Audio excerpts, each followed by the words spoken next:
Hi guys, and welcome to this week's video.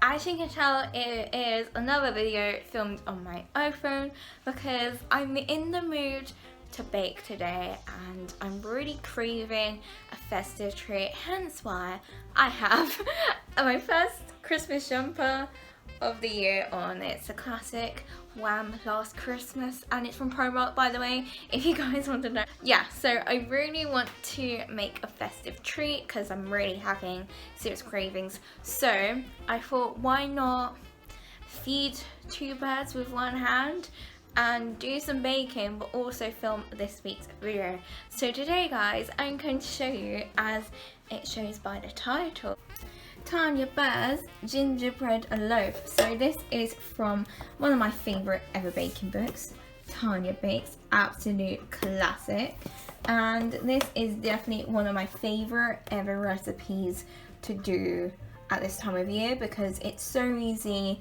but also it's so warming because it's gingerbread and it's a loaf and it's so good, and my parents love this.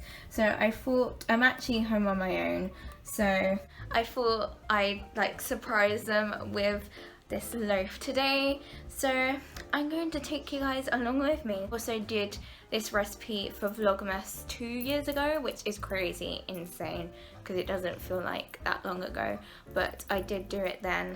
So I will leave it as a card right here if I explain it easier in that vlog.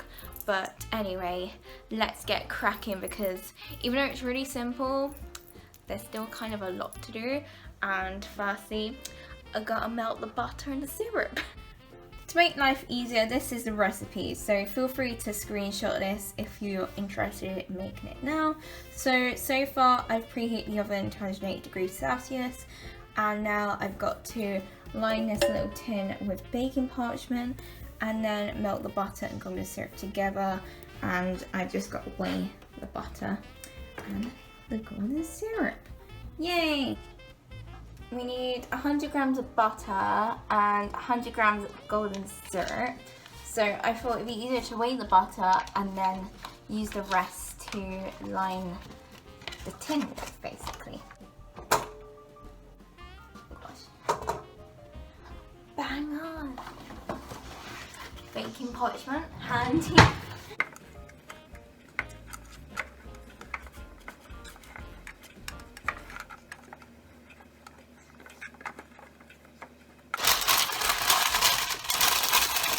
I put that to one side now, and I'm just going to measure the golden syrup out, and you need, I think, 100 grams of golden syrup, and this is the messiest stuff I've ever worked with in my life for baking.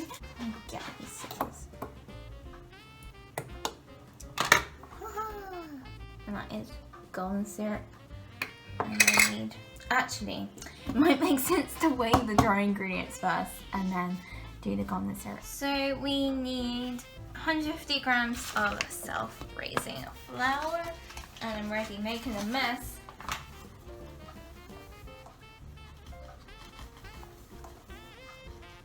For 3 teaspoons of ground ginger,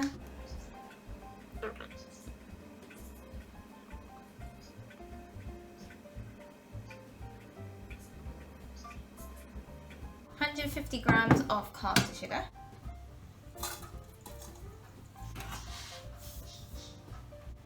and then 1 teaspoon of bicarb soda. So we're gonna start melting this. So we need 100 grams of the golden syrup. Oh gosh. And it very easily goes. Oh god, we've gone over. Crap. And this is why you measure your dry ingredients first. Okay, we're slowly melting the butter and syrup now, and I do it on a low heat, so I don't know what else to say. I'll probably film it when it's ready to show you guys what it should look like, but it's melting pretty well.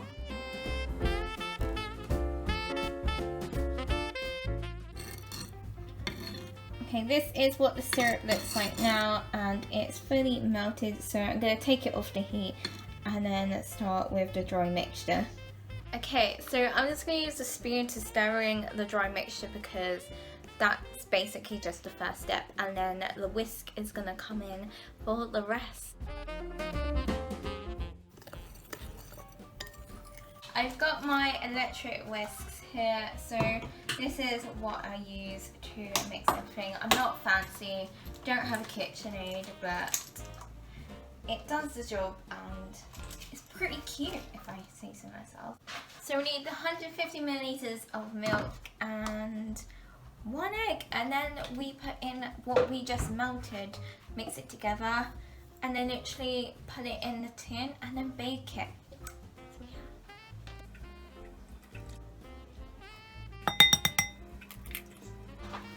Okay, I'm gonna use a tool on my phone which is called Time-Lapse because I've never used it before, but that's basically what I want to do for the rest of this video. So I'm gonna put it on and hopefully we get a good amount of footage, and I guess we'll see if it's good for future baking videos as well.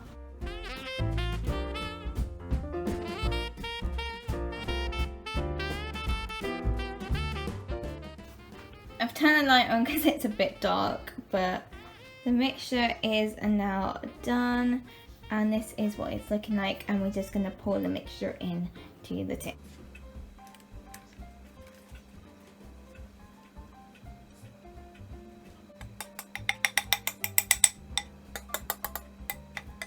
Okay, I have just put the loaf in the oven, and you need to bake it for 30 minutes. So while I am waiting, I'm going to tidy up the mess that I have made, and I'll get back to you when it is done. And in the meantime, I think I'll read more of my book as well and potentially catch up on a couple YouTube videos. So yeah. It is a little bit later now, and the loaf is now out of the oven, and this is what it looks like. So this is the finished product. It's super easy to make and it looks so good and yummy. You have to leave it to cool completely, but this is honestly my favourite thing to make, and I don't know why it always dips in the middle no matter like what I do. So that's just kind of like part of it. So I don't know how to stop that happening, but apart from that, it's the most moist, like melt in your mouth, like creamiest cake ever. It's unreal.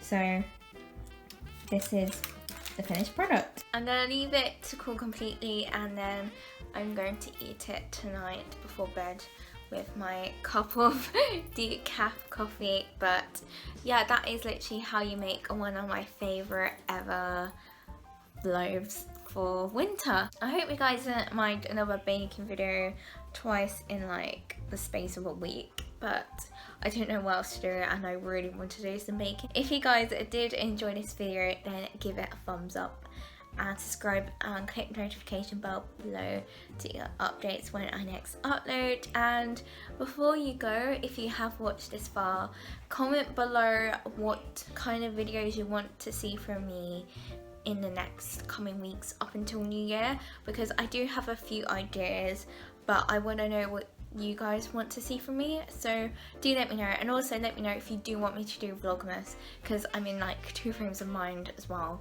But let me tell you, this bake that I've done today has made me so like feel so freaking festive. So yeah, hope you guys have a great week and I will see you soon. Goodbye.